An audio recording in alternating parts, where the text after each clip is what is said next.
अस्सलामुअलैकुम। GNM kitchen में आप सबको खुशामदीद। आज हम बना रहे हैं चार सदे के मोटे चावल। ये स्टिकी राइस भी इसको कहते हैं, मोटे चावल भी कहते हैं। पश्तो में क्या कहते हैं? गटी रुचि। पश्तो में कहते हैं गटी रुचि। तो चलिए जी अपनी रेसिपी को शुरू करते हैं इस दुआ के साथ कि अल्लाह ताला सबके दस्तरखान भरे रखे, आबाद रखे, आमीन सुम्मा आमीन। यहाँ पे ये मेरे पास 1 किलो बीफ है। मैंने बीफ को इस गोश्त को मैंने पहले तैयार कर दिया था पानी में, नमक, हल्दी और लहसुन डाल के इसको मैंने उबाल दिया था और इसमें मैंने कुछ भी नहीं शामिल किया। देखें इसको मैंने, क्योंकि ये बीफ गले में थोड़ा टाइम लेता है इसलिए मैंने इसको पहले गला लिया। नमक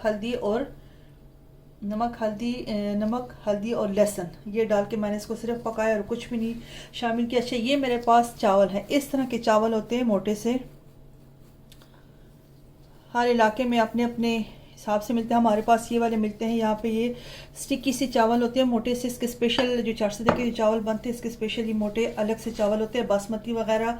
आप ये नहीं कि नहीं बन सकते, बन सकते हैं, लेकिन इसके चावल अलग से होते हैं। स्टिकी राइस इसको कहते हैं। तो ये चावल आपको दिखाने के लिए यहाँ पे मैंने रखे थे। यहाँ पे ये मैंने 2 घंटे पहले पानी में इसको भिगो के रखा था। अच्छा, ये चावल ये देखिए 2 घंटे पहले मैंने इसको भिगो के रख दिया था। ये देखिए इस तरह से ये अपने साइज़ में डबल हो गए। और ये यहाँ पे ये साबुत मूंग है, इसको भी मैंने पानी में 2 घंटे पहले भिगो के रखा था। अच्छा, 1 किलो मेरे पास गोश्त है, 400 ग्राम मेरे पास चावल है और 400 ग्राम मेरे पास दाल है। इनकी क्वांटिटी आप सेम भी ले सकते हैं, लेकिन गोश्त की क्वांटिटी इसमें ज़्यादा जाती है, इसलिए ये दोनों 800 ग्राम हो गए और 1 किलो चावल हुआ। यहाँ पे ये स्लाइस में कटे हुए मेरे पास प्याज है, ये हरा धनिया है, ताज़ा टमाटर है और ये कुछ प्याज मैंने यहाँ पे ये ब्राउन करके रखी हुई है, इसको आखिर में हम शामिल करेंगे। मसाले में मेरे पास नमक है, पेपरिका पाउडर है, हल्दी है, भुना हुआ ज़ीरा पाउडर है, भुना हुआ धनिया पाउडर है और ये अदरक और लहसुन का पाउडर है। इसमें ताज़ा अदरक लहसुन भी मैं शामिल करूँगी और पाउडर भी शामिल करूँगी। और ये कुटी हुई मिर्च है और यहाँ पे तकरीबन ये 1-1 चुटकी जायफल जावित्री का पाउडर है और हरी इलायची का पाउडर है। ठीक है जी।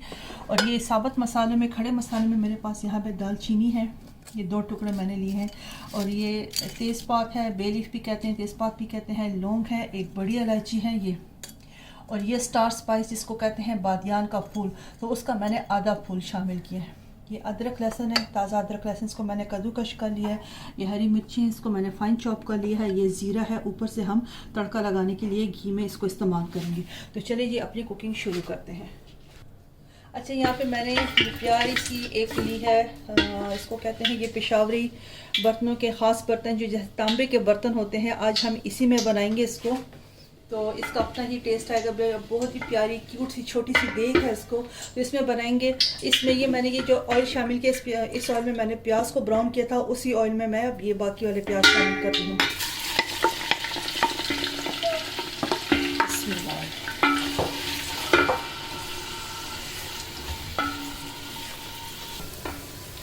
प्याज देखिए यहाँ पे माशाल्लाह से हल्का सुनहरा होना शुरू हो गया। अब इस स्टेज पे आके मैं इसमें सारे गरम मसाले शामिल कर दूंगी और साथ ही ये अदरक लहसुन डाल के इसको भून लूँगी। इसका कच्चापन ख़त्म हो जाए फिर इसमें बाकी की चीज़ें शामिल करूँगी।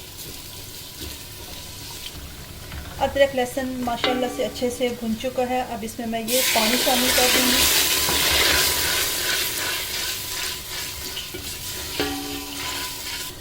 और ये सारे मसाले इसमें शामिल कर दूँगी। मसालों को फ्यू सेकंड्स के लिए मैं प्याज अदरक लहसुन के साथ इसको अच्छे से भूनूंगी, फिर इसमें पानी शामिल कर दूंगी और टमाटर डाल दूंगी बीच में। मसाले को अच्छे से ये भून लिया, जिसमें मैं ये टमाटर शामिल कर दूंगी और साथ में थोड़ी सी मैं हरी मिर्चें शामिल करूंगी। टमाटर गलने के लिए छोड़ दूंगी कि टमाटर इसमें अच्छे से गल जाए, फिर इसमें यखनी बना के बाकी चीज़ें शामिल करूँगी। अच्छा जी, देखिए टमाटर इसमें सॉफ्ट हो चुके हैं। अब इसमें ये सारा गोश्त में शामिल कर दूँगी और इस गोश्त को इस मसाले के साथ अच्छे से भूनूंगी। इसकी यखनी मैंने अलग कर दी है, इसको थोड़ी देर के लिए भून के फिर इसमें यखनी शामिल करूँगी। गोश्त नरम है,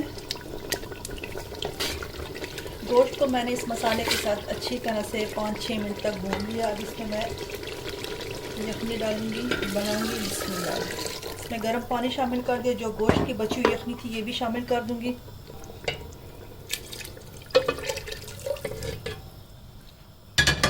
इसको गर्म होने देते हैं, फिर इसमें मैं चावल और मूंग शामिल कर दूंगी।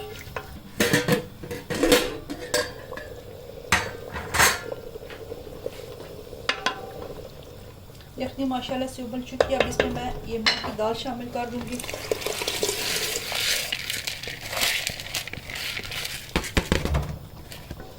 इसमें मैंने दाल शामिल कर दी है। 5 मिनट के लिए इसको मैं इसी तरह छोड़ दूंगी। 5 मिनट के बाद फिर मैं इसमें चावल शामिल कर दूंगी।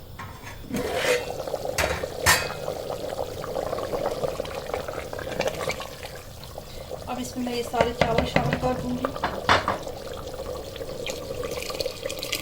अच्छा, जैसे हम नॉर्मल चावल पुलाव या बिरयानी वगैरह बनाते हैं तो उसमें हम नाप के पानी डालते हैं, लेकिन इन चावलों में पानी ज़्यादा इस्तेमाल होता है, तो हम एकदम से नहीं डालेंगे। बस इतना डालेंगे कि चावल और दाल बीच में डूब जाए, और इसके साथ साथ इसको दरमियानी आंच पे हम पकाएंगे और 7 से चम्मच चलाते जाएंगे और बीच बीच में चेक करते जाएंगे। अगर हमें पानी की ज़रूरत पड़ेगी तो ऊपर से हम फिर थोड़ा थोड़ा करके गर्म पानी शामिल करेंगे। अब इसको मैं दरमियानी आंच पे रख के 15 से 20 मिनट तक पकाऊंगी और बीच बीच में चेक करती रहूँगी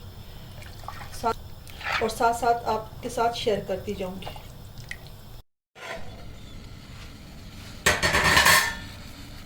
ये देखिए जी, माशाल्लाह माशाल्लाह ये बन के तैयार हो चुका है। मैंने दरमियान में चेक किया था, मुझे पानी कम लगा तो इसमें तकरीबन 1.5 गिलास पानी मैंने फिर और शामिल किया है। लेकिन आप भी जब शामिल करें तो गर्म पानी शामिल करें, ठंडा बिल्कुल भी नहीं डालना। ये देखिए गोश्त भी बिल्कुल बीच में नरम हो चुका है।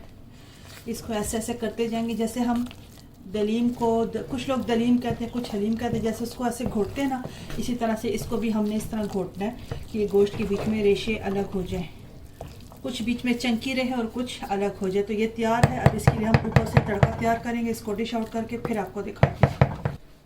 ये देखिए जी, माशाल्लाह चावल मैंने डिश में निकाल दिए हैं। 4 सदे के मज़ेदार मोटे चावल पक के तैयार हो चुके। देखिए गोश्त बीच में कितना अच्छी तरह से रेशे रेशे हो गया, बहुत अच्छी तरह से। इसमें गोश्त को बहुत अच्छी तरह से सॉफ्ट करना पड़ता है।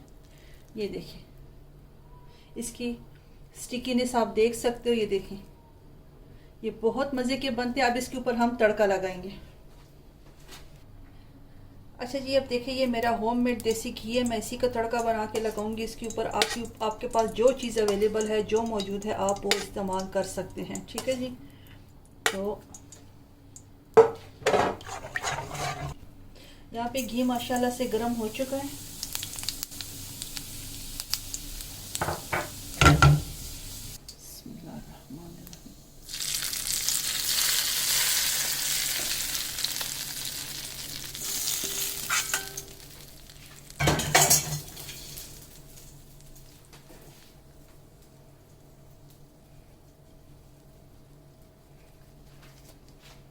ये जी हमारा मज़ेदार 4 सदे वाले मोटे चावल बन के तैयार हो चुके हैं। तो उम्मीद करती हूँ आपको ये रेसिपी पसंद आएगी। पसंद आए तो इसको अपने फैमिली में, फ्रेंड में शेयर करें, अपने घर में अपने घर वालों के लिए बनाएं और इसको इंजॉय करें। और कोई बात एंजॉय करें। हाँ, तो चले जी, आपको इंशाल्लाह ये रेसिपी भी अच्छी लगी। अब आपको मैं पश्तो में एक्सप्लेन करती हूँ। नन पकड़ी 4 सदे वाले गटी रिजी दादा 4 सदे गटी रिजी मशहूर दी और पेखावर गटी रिजी मशहूर दी और न दा मुंगसंगा को पकड़ी दा वस्ता सतो वीडियो बागी दा पारबा वीडियो तर आखिरा पूरे गोरे और जीएनएम किचन सब्सक्राइब कई वखपल कोर के दा जोड़ के दी दा पार टोल नावल मुंगा वखा गस्तेवा वखा माचे कम दे पोबो के मालगा कुरकमन और उगदा में वाचुला वखा में जुदा पकड़ा तैयार रखड़ा आगे ना पास चिकम दे मायो दिचकी की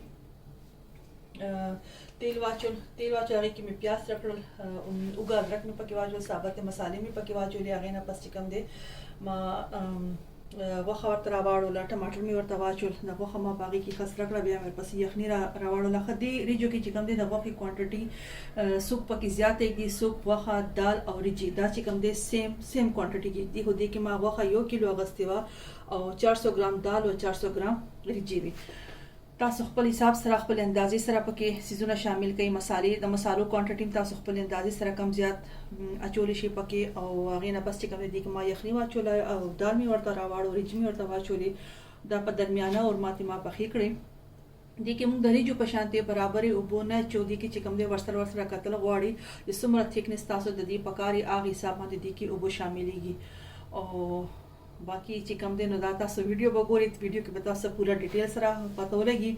उम्मीद कम चिस्ता सो बता रेसिपी ज़रूर ख्वाहिशेगी गीता जम माशाल्लाह माशाल्लाह मज़ेदार रिजी तैयारी दी तासो फल को की रेसिपी ज़रूर ट्राई की जिस रंग बिल्कुल सादा प्याज टमाटर बिल्कुल सादा सलाद और द पुदीने वाला चटनी इस्तेमाल कर दिस तासो द टमाटर और द शील मिर्च की चटनी में इस्तेमाल होली शे गम पकी जोड़ होली शे। उम्मीद कम चिस्ता सो इंशाल्लाह दा रेसिपी ज़रूर ख्वाहिशेगी का खो हमशलन खपल फीडबैक मुंगला ज़रूर रहा कि वीडियो आखिरा पूरी गोरे और लाइक कवयुम और फुल कमेंट्स मुराता रहा कवई। तो चलिए जी उम्मीद करती हूँ इंशाल्लाह आपको ये रेसिपी ज़रूर पसंद आएगी। मिलते हैं इंशाल्लाह फिर किसी नई रेसिपी के साथ। तो तब तक के लिए अल्लाह हाफिज़, खुश रहें, आबाद रहें, हंसते मुस्कुराते रहें। आमीन सुम्मा आमीन।